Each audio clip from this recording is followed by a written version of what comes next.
Hello students, आप सभी का स्वागत है जेआरएफ अड्डा चैनल पे। और मैं हूं डॉक्टर प्रियंका गुदारा, आपकी एजुकेटर जो आपको प्रिपरेशन कराने वाली हूं सीएसआई नेट लाइफ साइंसेस के लिए। सो गाइस, ये मेरा इंट्रोडक्शन है जो आप देख सकते हैं।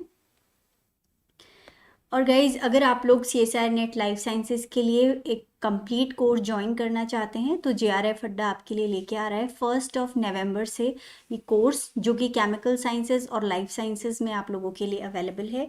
जहाँ पे आपके CSI नेट के पेपर के लाइफ साइंस और केमिकल साइंसेस के सभी पार्ट A B C तीनों कवर करेंगे। जहाँ पे एक्सपर्ट जो टीचर्स हैं वो आपको पूरी तरह से गाइड करेंगे।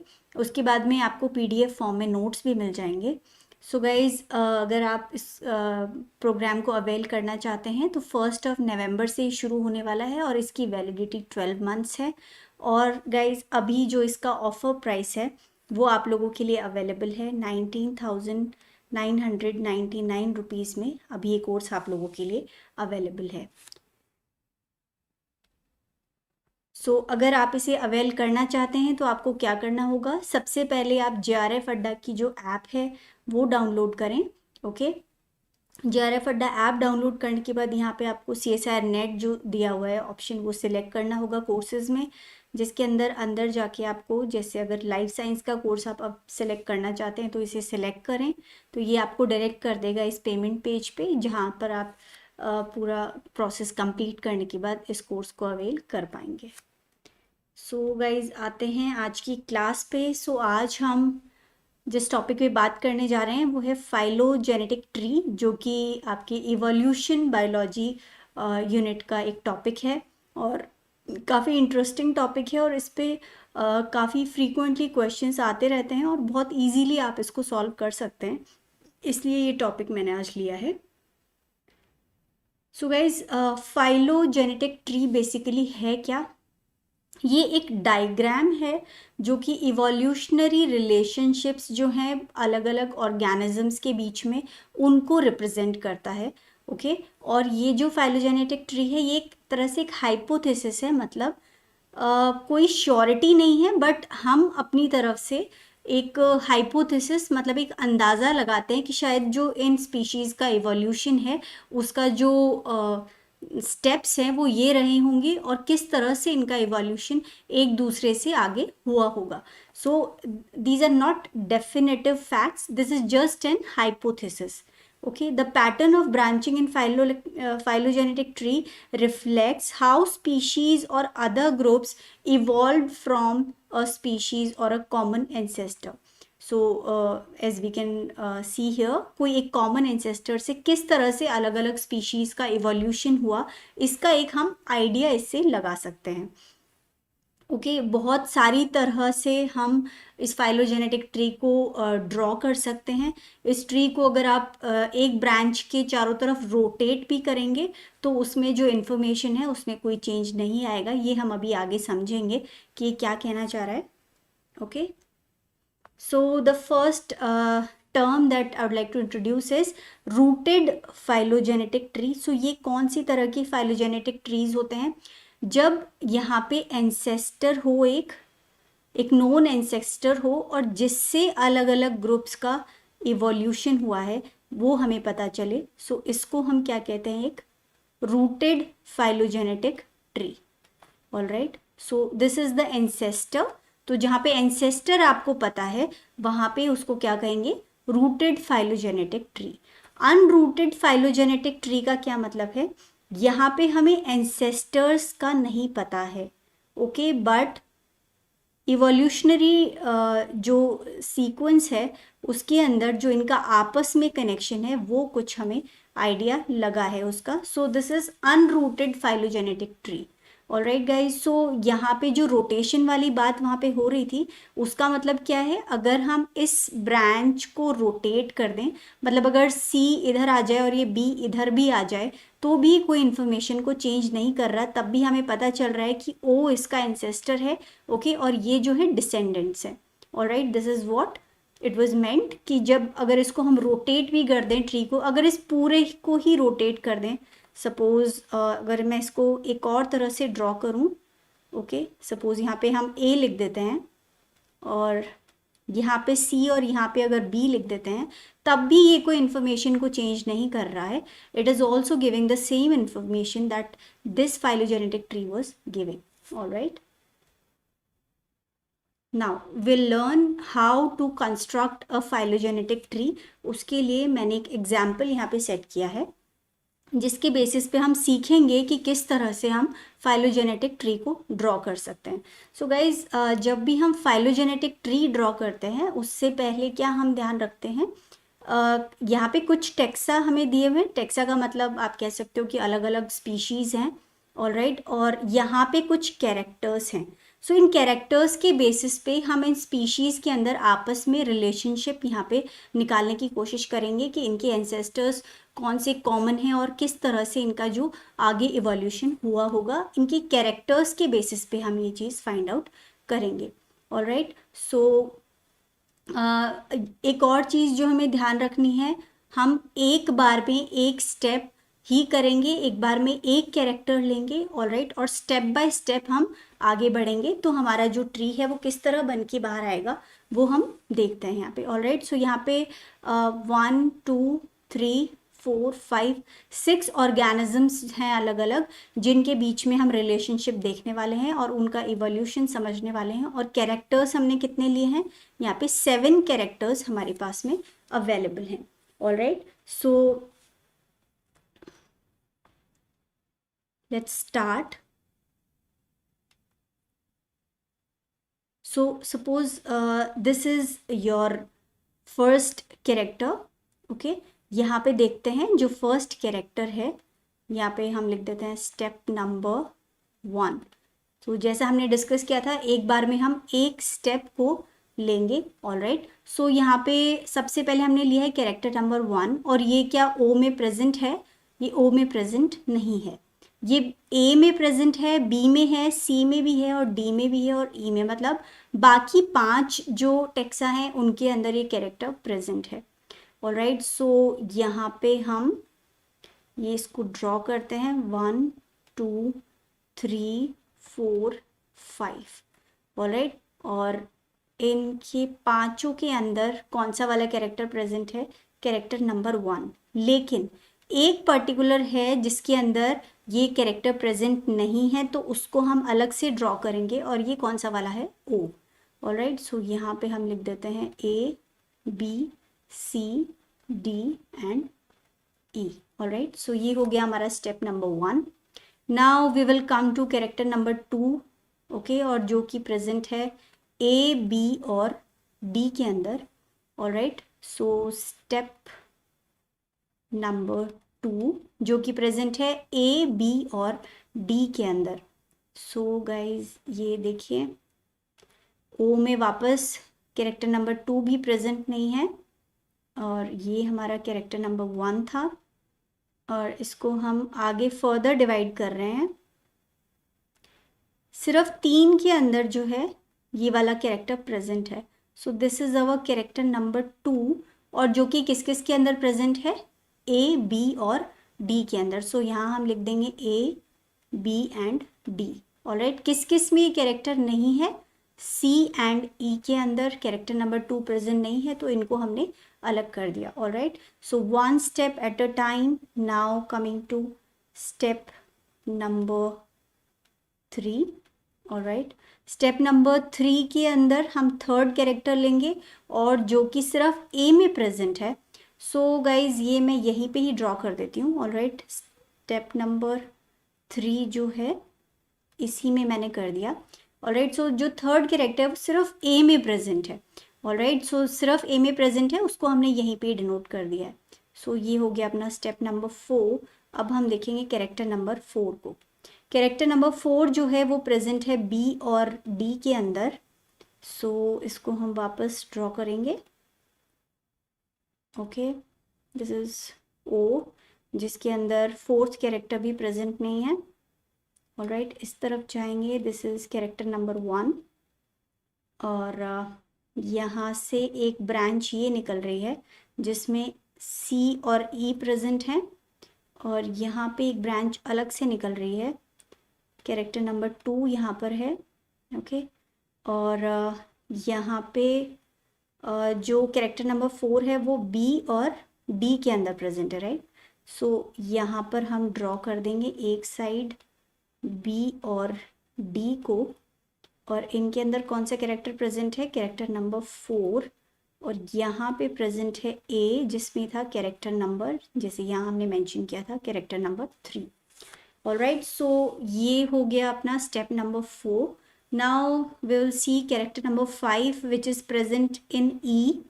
ऑलराइट, सो स्टेप 5, तो ई में सिर्फ अगर प्रेजेंट है तो हम एक काम करते हैं, इसको यहीं पे ही डिनोट कर देते हैं। 5th कैरेक्टर जो है वो सिर्फ ई में प्रेजेंट है। अब आते हैं आगे, कैरेक्टर नंबर 6 जो है वो सिर्फ बी में प्रेजेंट है, तो क्या इसको भी यहीं कर दें।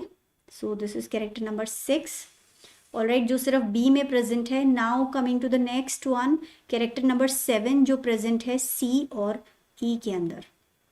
Alright, so this is step number 7। Okay, यहाँ पे 4, 5 और 6 तीनों स्टेप्स मैंने इसी में कर दिए हैं। स्टेप नंबर 7 में हम देखते हैं, ऑलराइट, ये ओ है जिसमें से इनमें से कोई सा भी कैरेक्टर नहीं है, तो इसका जो ट्री है, इसका जो ब्रांच है वो अलग रह गया है। यहाँ पे हमारा कैरेक्टर नंबर 1 है, और यहाँ से अगर देखें तो यहाँ पे प्रेजेंट है सी और ई। ओके, और ई के ऊपर था कैरेक्टर नंबर 5। इधर चलते हैं, यहाँ पे कैरेक्टर नंबर 2 था। ओके, ए, ये एक ब्रांच अलग है जिसपे बी और डी था। ओके, सो यहाँ पे हो गया 6, this is number 4 and this is number 3। Now जो हमारा कैरेक्टर नंबर 7 है वो कहाँ कहाँ पर प्रेजेंट है, सी और ई के अंदर, जो ऑलरेडी एक साथ ही यहाँ पे हैं, तो हम इसको यहाँ पे लगा देंगे। Okay, this is character number 7। Alright, so character number 1, 2, 3, 4 और 5 यहाँ पे है ई पे, 6 सिर्फ बी पे है, और जो 7 है वो ई और सी दोनों के ऊपर प्रेजेंट है। ऑलराइट, सो गाइज ये हमारा एक फाइलोजेनेटिक ट्री बन करके रेडी हो चुका है। Okay, so this is our phylogenetic tree. So I hope अब आपको समझ में आ गया होगा कि डिफरेंट कैरेक्टर्स, जो प्रिमिटिव कैरेक्टर्स हैं, उनके बेसिस के ऊपर हम किस तरह से फाइलोजेनेटिक ट्री अलग अलग टेक्सा या ऑर्गेनिजम्स का बना सकते हैं। ओके, सो अब थोड़ा समझ लेते हैं किस तरह के क्वेश्चंस CSIR में पूछे जाते हैं। उसके लिए एक एग्जाम्पल मैंने यहाँ पे डाला है। सो ये आपके लाइफ साइंसेज CSIR का ही क्वेश्चन है जो हम यहाँ देखने जा रहे हैं। As a biologist you want to classify 3 taxa. So यहाँ पे कितने 3 टेक्सा की बात ही कर रहे हैं, and you have information of 3 traits. हमारे पास कितने कैरेक्टर्स का इन्फॉर्मेशन है, 3 का, PQR। The trait that is ancestral is counted as 0 and the trait that is derived is counted as 1. So the distribution of these traits is found in 3 taxa is given below. Okay, so ये क्या है, ये हमारे taxa हैं या organisms हैं। Alright, और ये क्या है, ये तीनों ट्रेट्स हैं। ऑलराइट, या फिर कैरेक्टर्स हैं, ये ट्रेट्स हैं। सो यहाँ पे जो 1 है वो डिनोट कर रहा है, वहाँ पे जो हमने पॉजिटिव का मार्क मैंने लगाया था वो यहाँ पे आप मान लीजिए कि 1 से डिनोट हो रहा है। ओके, दैट शोज कि इसके अंदर ये कैरेक्टर प्रेजेंट है। ऑलराइट, सो अब हम इन फाइलोजेनेटिक ट्रीज को एक बार देख लेते हैं इन ट्रेट्स के साथ में। सो यहाँ पे जो ट्रेट नंबर 1 है, 1 step at a time. Okay, so जो P है वो किस किस में प्रेजेंट है, A और B के अंदर ये वाला ट्रेट प्रेजेंट है। सो यहाँ पे एक बार चेक करते हैं, A और B एक साथ होने चाहिए, A और B हैं एक साथ, और यहाँ पे कैरेक्टर कौन सा है, P, राइट। सो P यहाँ पे प्रेजेंट है। सो दिस यहाँ तक ये ठीक लग रहा है। अब ये वाला देखते हैं, A और B को यहाँ अलग कर दिया गया है। ओके, और यहाँ पे क्या किया गया है कि जो P है वो दोनों पे ही लिखा गया है, but this is less relevant अभी तक when compare to this one. Okay, और यहाँ पे जो है A और B ये ठीक लग रहा है, A और B एक साथ प्रेजेंट है। ओके, बट यहाँ पर जो है हमारा कैरेक्टर नंबर 1 P जो है वो दोनों पे अलग अलग दिया हुआ है, जबकि ये यहाँ होना चाहिए था because it is a common character, right. So ये वाला जो ऑप्शन है ये तो यहीं पे ही गलत हो गया है। Now coming to the next one, Q जो है वो A और B में अगेन इन्हीं दोनों में प्रेजेंट है। सो यहाँ पे फर्स्ट वाले में अगर हम देखें A और B एक साथ हैं और Q यहाँ पे प्रेजेंट है, ओके, A और B दोनों में प्रेजेंट है, सो दिस इज फाइन। और नेक्स्ट वाले में देखें अगर A और B अलग अलग हैं और दोनों के ऊपर यहाँ पे Q लगा दिया गया है, सो लेट्स सी, ये वाला पहले ही गलत हो चुका है। नेक्स्ट कैरेक्टर इज R जो कि प्रेजेंट है B और C में। सो यहाँ पे B और C के अंदर दोनों में R को लिख दिया गया है, सो दिस सीम्स करेक्ट। और यहाँ पे जो है B और C को एक साथ ले आए हैं और यहाँ पर R लगा हुआ है। सो गाइज ये वाला जो केस अगर हो जाए कहीं पे, तो यहाँ पे कुछ एक दो चीज़ें हैं जो हमें और ध्यान रखनी चाहिए, ओके, जिसको हम कहते हैं होमोप्लेसी। होमोप्लेसी क्या है?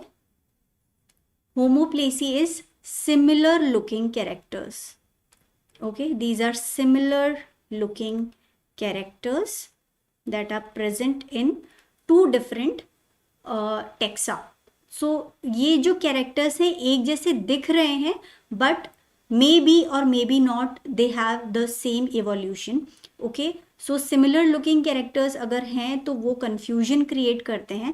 सो इस वाली कंडीशन में जहाँ पे होमोप्लेसी अगर हमें दिखे कि काफ़ी सारे कैरेक्टर्स जो हैं वो सिमिलर हैं और हमें फाइलोजेनेटिक ट्री बनाने में कन्फ्यूजन हो रहा है, तो इस कंडीशन के लिए इवोल्यूशन के जो स्टडीज़ जिन्होंने की उन्होंने क्या सजेस्ट किया कि इसमें हम प्रिंसिपल ऑफ पार्सीमोनी का यूज करेंगे, ऑलराइट, पार्सीमोनी का यूज करेंगे। और पार्सीमोनी का मतलब क्या है? The simplest possible phylogenetic tree हम बना के जाएंगे, ओके। तो जो सिंपलेस्ट पॉसिबल फाइलोजेनेटिक ट्री है वो हम कंसिडर करेंगे, वो हम बनाएंगे, ऑलराइट। सो अगेन हम इसी वाली कंडीशन में वापस आते हैं। सो गाइज यहाँ पे जब दो कैरेक्टर्स हैं जो दोनों के दोनों यहाँ पे टेक्सा एक साथ में शेयर कर रहे हैं और वो दोनों यहाँ पे इंक्लूडेड हैं, राइट। सो ये वाला जो कंडीशन है ये ज़्यादा सिंपल लग रहा है बजाय इसके कि दोनों कैरेक्टर्स को दो दो बार लिखा जाए। यहाँ पे आर जो है वो सिंगल एक ही बार आ रहा है जो कि बी और सी के अंदर एक कॉमन कैरेक्टर है जो कि सिंगल कैरेक्टर है, बट ए और बी के अंदर दो कैरेक्टर्स शेयर हो रहे हैं। तो इस वजह से ये वाला प्रिंसिपल ऑफ पार्सीमोनी के बेसिस पे हम इस वाले फाइलोजेनेटिक ट्री को ज़्यादा सही मानेंगे। ये भी सही है बट यहाँ पे होमोप्लेसी हमें देखने को मिल रही है और यहाँ पे कंफ्यूजन हो रहा है। सो उसकी वजह से जो सिंपल ट्री है वो हम बनाएंगे और प्रिंसिपल ऑफ पार्सीमोनी का यूज़ करेंगे। एनीवेज हम ऑप्शंस देख लेते हैं एक बार, क्या क्या ऑप्शंस हमें दिए गए हैं। Based on trade distribution and principle of parsimony. See, here also they are mentioning कि principle of parsimony मतलब simplest possible phylogenetic tree को हमें consider करना है, हमें correct option देखने हैं।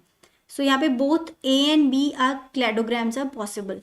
So possible हैं दोनों के दोनों, that is true, but they do not follow the principle of parsimony. Only B cladogram is possible. Only B is possible is not true, right? Because A is also possible. Only C cladogram is possible. This is also wrong. Okay, only A cladogram is possible. So this will be the most relevant answer based on the principle of parsimony as mentioned in your question. Alright, so यहाँ पे हम इसको जो only A वाला option है इसको यहाँ पे सिलेक्ट करेंगे। So I hope आपको अब समझ आ गया है कि किस तरह से ये वाले क्वेश्चंस को हमें करना है। So now coming to next thing, that is homologous organs. So what are homologous organs? Homologous organs are organs or skeletal elements of animal and organisms with same structure. So इनका जो structure है, basic जो skeletal elements हैं वो same है, लेकिन इनके अंदर जो फंक्शन है वो अलग अलग हो चुके हैं। सो इनका जो बेसिक स्ट्रक्चर है वो बिल्कुल सेम है, बट फंक्शन अलग हो चुके हैं, जो कि इनके अंदर कोई कनेक्शन शो कर रहा है, बिकॉज बेसिक स्ट्रक्चर तो सेम है और इनका एक कॉमन एंसेस्टर ये सजेस्ट करता है। सो इस तरह के इवोल्यूशन को हम क्या कहेंगे, इसको हम कहेंगे डाइवर्जेंट एडेप्टिव इवोल्यूशन। सो ये डाइवर्जेंट एडेप्टिव इवोल्यूशन क्या है, थोड़ा यहाँ समझ लेते हैं। सपोज फॉर एग्जाम्पल ये एक एंसेस्टर है ए, ऑलराइट, और इससे इवॉल्व हुए हैं बहुत सारे और जो हैं डिफरेंट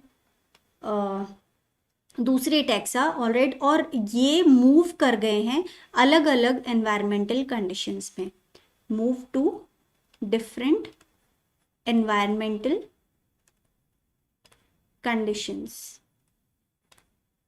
तो जब ये अलग अलग एनवायरमेंटल कंडीशंस के अंदर मूव कर गए हैं, सपोज ये बी है, सी, डी और ई, तो इनका जो बॉडी का फंक्शनिंग है, बॉडी पार्ट्स का फंक्शनिंग है, वो इनके एक्सटर्नल एनवायरनमेंट के अकॉर्डिंग जो है इवॉल्व हो गया है।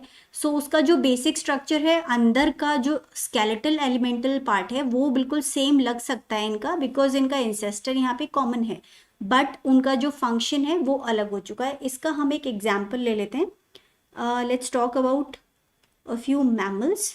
ओके, सो मैमल्स के अंदर हम एक एग्जाम्पल लेते हैं बैट्स का। ओके गाइस, सो बैट्स के अंदर जो इसका 4 लिम्ब है, यहाँ पे हम मैमल्स के 4 लिम्ब्स की बात कर रहे हैं।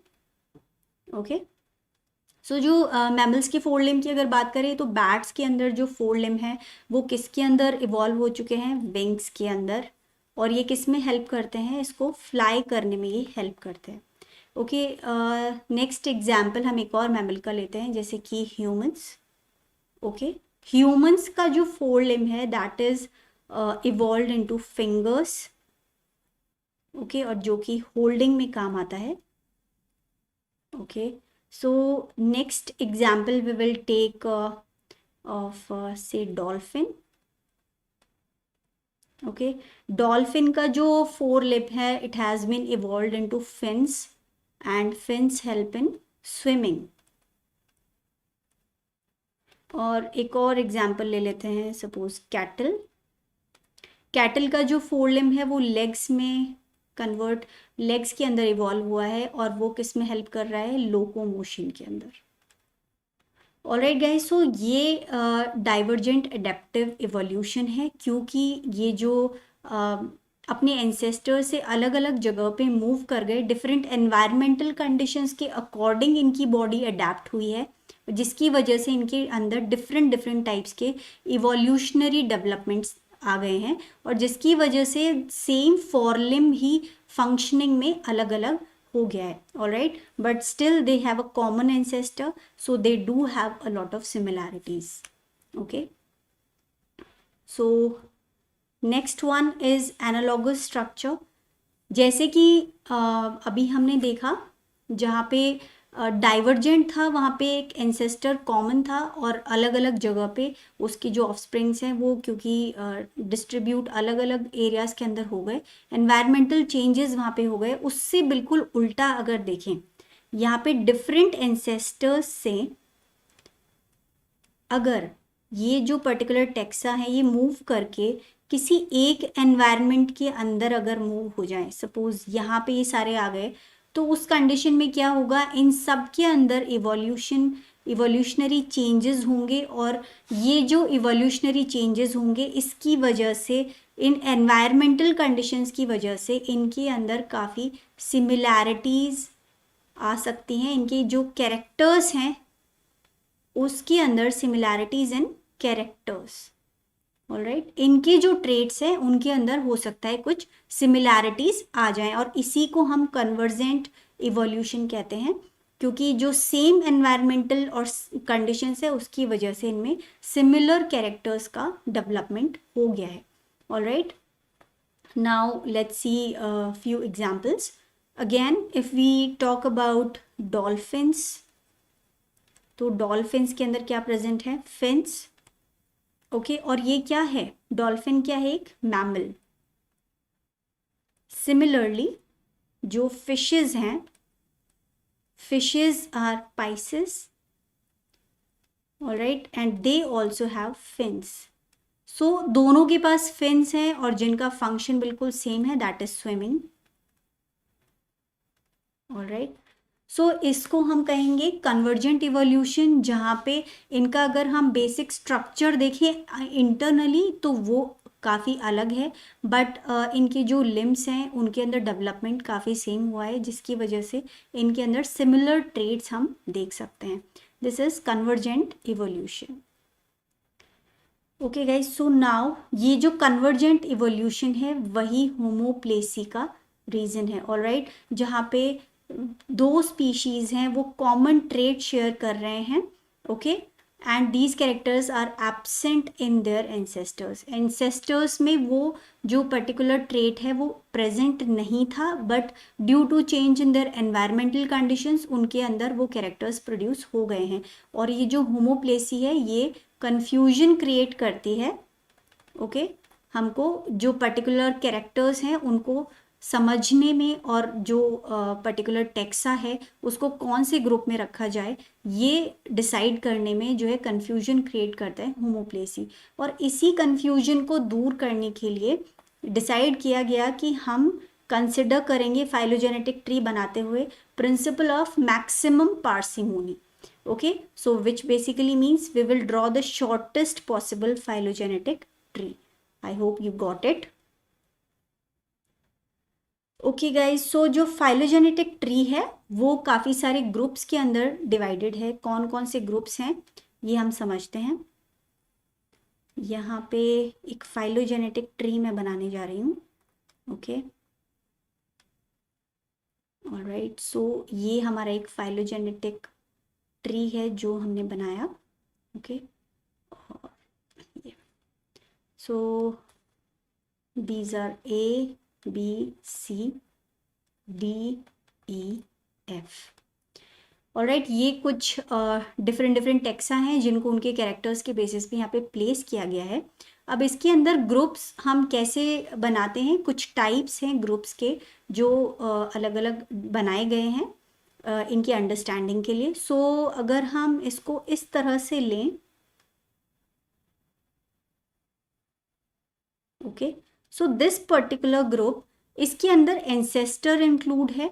ओके, और कुछ जो हैं आगे हमारे इसके साथ वाले ये और भी ग्रुप्स प्रेजेंट है. ऑलराइट, सो इसके अंदर क्या होगा, ऑलराइट, सो यहाँ पे क्या क्या प्रेजेंट है, हमारा जो एंसेस्टर है वो प्रेजेंट है, और साथ में ये कुछ और जो इसके ही ऑफस्प्रिंग्स है या इससे ही जो इवॉल्व हुए हैं आगे, इनको हम कह सकते हैं इनके डिसेंडेंट्स. ओके, सो ये जो डिसेंडेंट्स हैं ये भी इसके अंदर इंक्लूड हैं. ऑलराइट, सो ये वाला जो पर्टिकुलर टाइप का फाइलोजेनेटिक ग्रुप है इसको हम कहेंगे पैरा फाइलैक्टिक.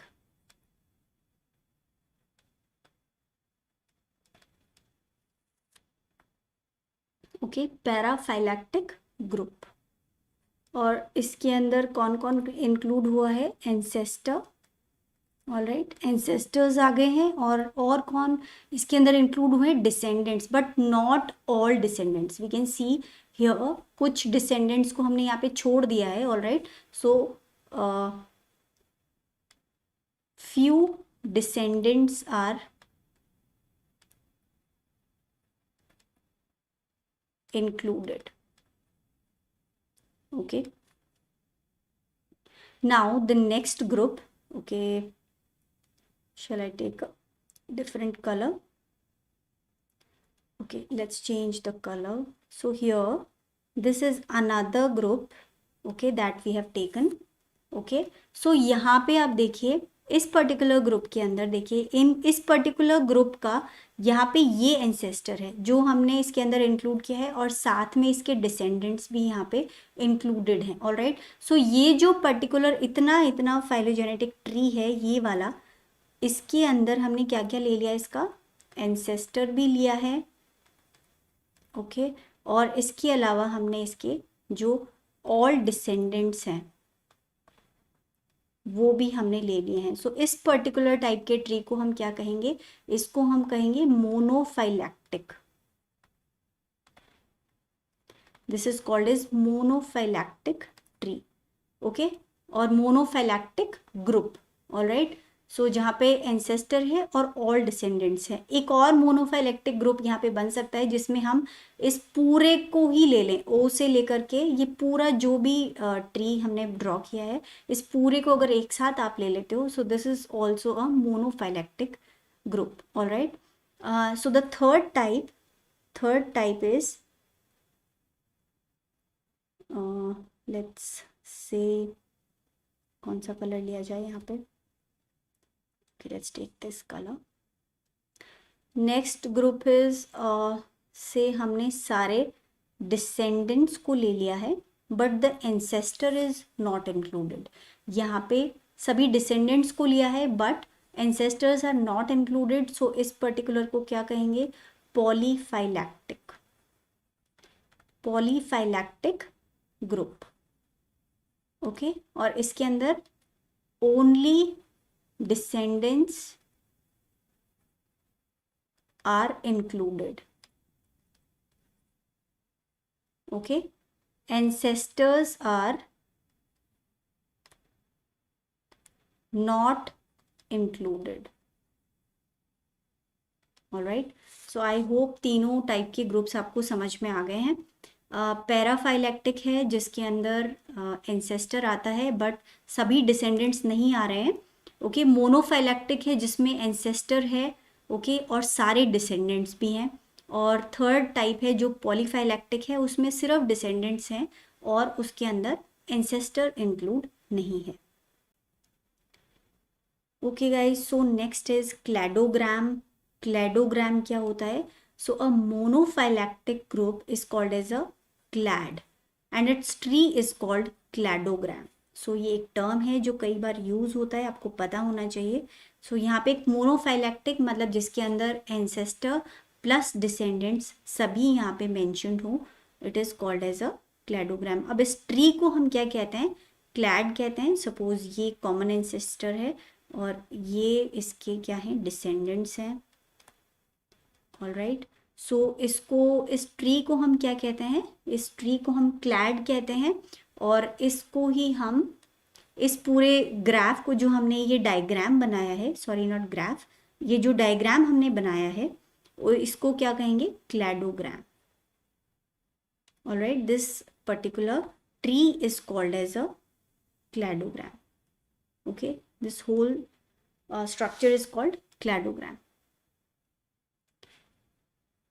सो यहाँ पे जो एंसेस्ट्रल कनेक्शंस है वो तो ये दिखा देगा क्लैडोग्राम, ओके, बट ये टाइम स्केल के अकॉर्डिंग नहीं है, इसमें टाइम को इंक्लूड नहीं किया गया है। सो जो क्लैडोग्राम है वो ओनली किसके ऊपर बेस है, it's only based on the characters और ट्रेड्स, ठीक है ना, ट्रेड्स के ऊपर सिर्फ ये बेस्ड है। ट्रेड्स के बीच में कनेक्शन दिखा सकता है बट इवोल्यूशन का जो टाइम है, कौन से वाले का इवोल्यूशन पहले हुआ इन सब में से और किसका बाद में हुआ, वो हम इस क्लैडोग्राम से पता नहीं लगा सकते। तो उसके लिए क्या होता है, डेंड्रोग्राम, जहाँ पे क्लैडोग्राम है और उसके अंदर टाइम स्केल को भी हमने इंक्लूड किया है। सो वही वाला जो क्लैडोग्राम है मैं एक बार वापस से ड्रॉ कर रही हूँ, ओके। यहाँ पे था ए, बी, सी, डी और ई। सो ये सारे के सारे डिसेंडेंट्स थे, ऑलराइट, और ये एंसेस्टर है। सो ये एक हो गया क्लैडोग्राम जिसमें हमारा फाइलोजेनेटिक ट्री है जिसके अंदर सिर्फ किनको देखा है हमने, ट्रेड्स को, ऑलराइट, और इनका आपस में रिलेशन हम देख रहे हैं बट इसके अंदर टाइम स्केल को इंक्लूड नहीं किया गया था। Now we will draw a dendrogram. तो अगर डेंड्रोग्राम बनाए इस क्लैडोग्राम का, वो तो किस तरह से बनेगा, डेंड्रोग्राम के अंदर हम क्या क्या लेंगे, ट्रेड्स प्लस टाइम स्केल भी, ओके। सो दोनों को इंक्लूड करेंगे। So say this was our ancestor, okay, और यहाँ से जो है आगे ये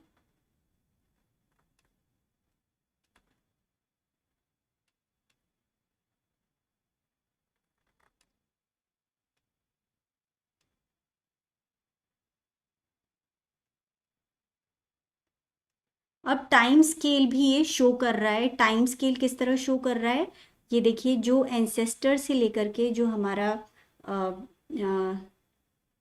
डिसेंडेंट है उसके बीच का ये जो पर्टिकुलर डिस्टेंस है, इसको हम इंटरनोड कहते हैं। ओके, और ये इंटरनोड बेसिकली टाइम को शो करता है कि ये पर्टिकुलर डिसेंडेंट को इवॉल्व होने में, एंसेस्टर से इवॉल्व होके ये डिसेंडेंट बनने में इसको कितना टाइम लगा है, वो ये इंटरनोड जो है वो शो करेगा। Alright, so that basically means कि internode length is directly proportional to time taken for evolution। मतलब पर्टिकुलर टेक्सा को कितना टाइम लगा है अपने एंसेस्टर से वहां तक पहुंचने में, that particular time is shown in the dendrogram. Alright, so यहाँ पे इन पांचों की अगर हम बात करें तो यहाँ पे हम देख सकते हैं कि सबसे जल्दी जो इवोल्यूशन हुआ है वो किसका हुआ है, सी का। सी का सबसे कम टाइम लगा है। ओके, और उससे ज़्यादा लगा है किसको, ए को। ओके, और फिर जो है कौन बना, ई, और उसके बाद में उससे भी ज़्यादा टाइम लगा है बी को, और सबसे ज़्यादा मैक्सिमम टाइम लगा है डी को। सो क्या हम अब ये पता लगा सकते हैं कि इवोल्यूशन किस तरह से हुआ इन सब का। Alright, they do have a common ancestor, but कौन से वाले की इवोल्यूशन में कितना टाइम लगा ये हमें डेंड्रोग्राम से पता लग जाता है। ऑलराइट, सो एक डेंड्रोग्राम और बना के देख लेते हैं।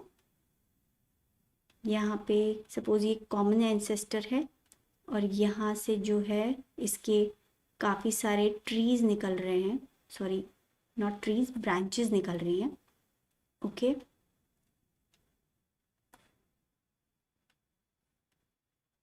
जनरली जो हमें देखने को मिलते हैं वो इसी तरह के डेंड्रोग्राम्स मिलते हैं देखने को। ऑलराइट, सो इस तरह से यहाँ पे जो है अलग अलग टाइम के साथ में इनका आपस में कनेक्शन हमें दिखाई दे रहा है।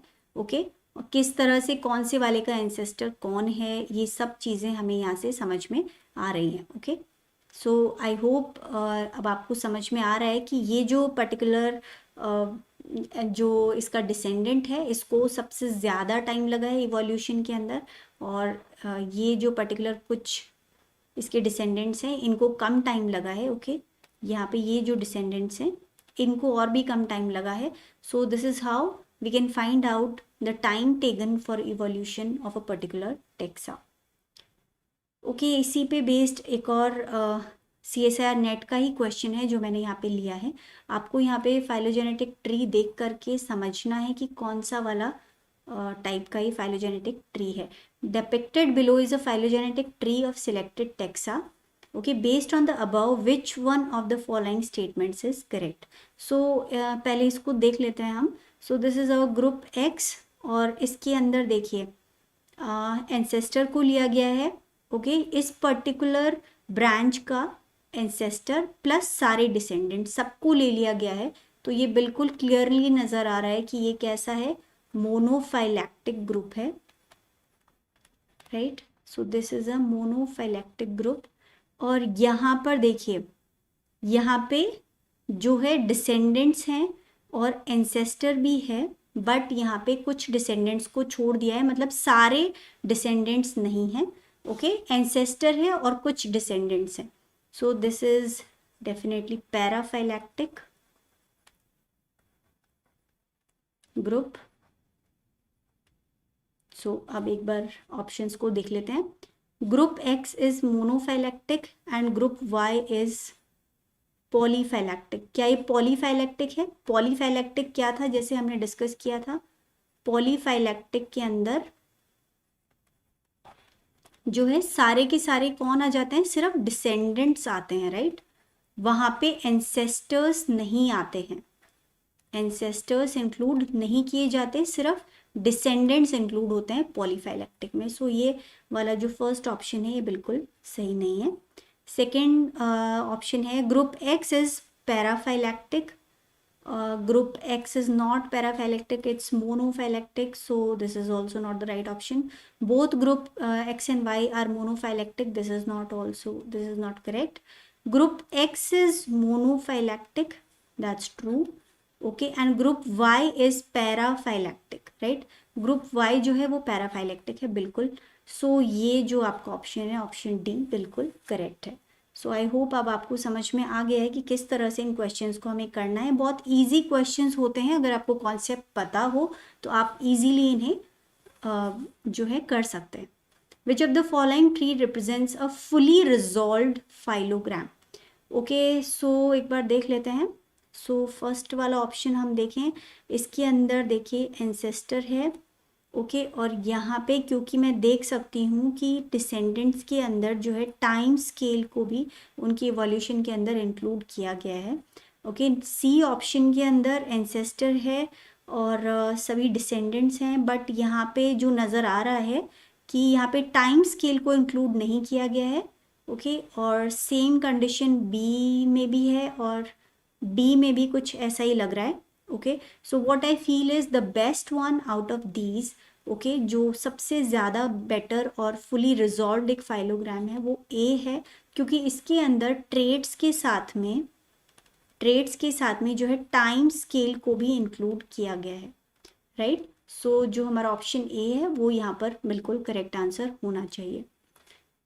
Alright guys, so this is all about today's class. I hope आपको ये जो इजी क्वेश्चंस हैं इनको करना आ गया है, और बहुत फ्रीक्वेंटली इस टाइप के क्वेश्चन CSIR पूछता है. सो आई होप आप बहुत इजीली अब ये क्वेश्चंस को कर पाएंगे. और अगर आपको हमारी क्लासेस पसंद आ रही हैं, अगर आप हमारे साथ कंप्लीट कोर्स करना चाहते हैं तो आप हमें ज्वाइन कर सकते हैं JRF अड्डा ऐप के ऊपर, जहाँ पे जो हमारा कंप्लीट कोर्स है अभी 1 नवंबर से शुरू होने जा रहा है. तो अभी डाउनलोड करें JRF अड्डा ऐप को और हमें ज़रूर ज्वाइन करें. So thank you so much. All right, have a good day.